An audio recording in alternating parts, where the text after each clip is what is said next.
to TemeculaWineTV.com. Today we're here in the site of the first vineyard that was planted in the Temecula Valley. And that vineyard was planted in 1968 by Vince and Audrey Cilurzo, who are here with me today in the original spot of the planting. So in the book, I noticed that you have some of the historical facts that goes back even before your 1967 and 68. Yeah, that's not our picture on the cover. That's not your picture on the cover? I thought that it was when you first got off the boat. Yeah, no. This is one of the historical families. And you could write another whole book about prohibition in this valley, because most families had a few acres or even just a few vines and made bootleg wine and bootleg liquor all through Prohibition. And Murrieta Hot Springs, which is a resort just up the road, was really, really popular all through Prohibition. People would come down on the weekends and they would bring their jugs and go home with full bottles and full jugs. And there's a lot of really, really funny stories about the whole Prohibition area. So, you know, commercially, we were the first vineyard, but we were not the first people to produce grapes in this valley. Prohibition was just really, really very, very, very good for the Temecula area. Yeah, now, even before the Prohibition era, I noticed that in your book, there's a picture of a vine from somewhere around here, I guess. Right here. Yeah, right. Right behind the little house. Uh-huh.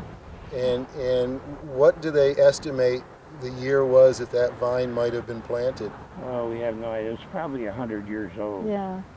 And I don't know if we told you, but we had, at that point, we had just bought our land. We were coming down here weekends. We really didn't know what we were going to do, but that old vine had grapes on it, and I think they were old mission grapes. But anyway, we picked them up and we took them back up to our house in Hollywood, and I had bought Vince for $15 from Sears catalog a home winemaking kit.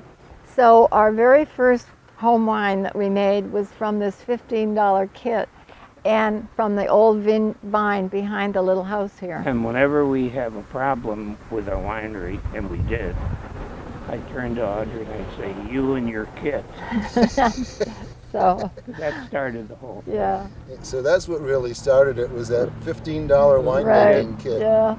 And an old vine that you found on the property after you bought the property. So when you bought the property, you just thought, well, okay, we're looking for land to buy, and here's what we think is a pretty good deal, and let's buy the property. Exactly. You had no vision at that point of planting a vineyard. Dick Brake was the guy with the vision. Yeah. And he came after you bought the property.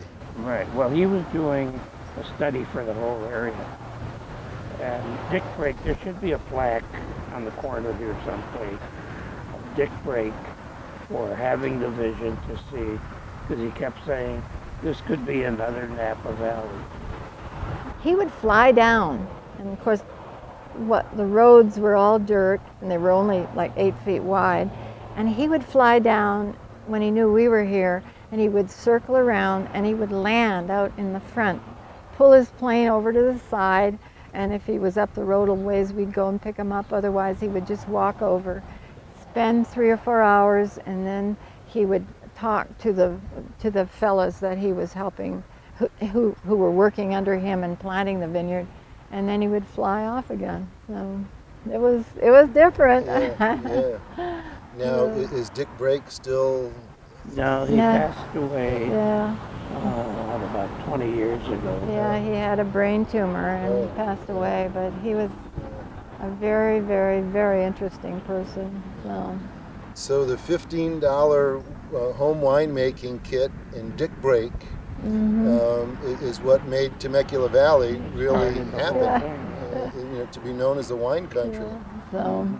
Yeah.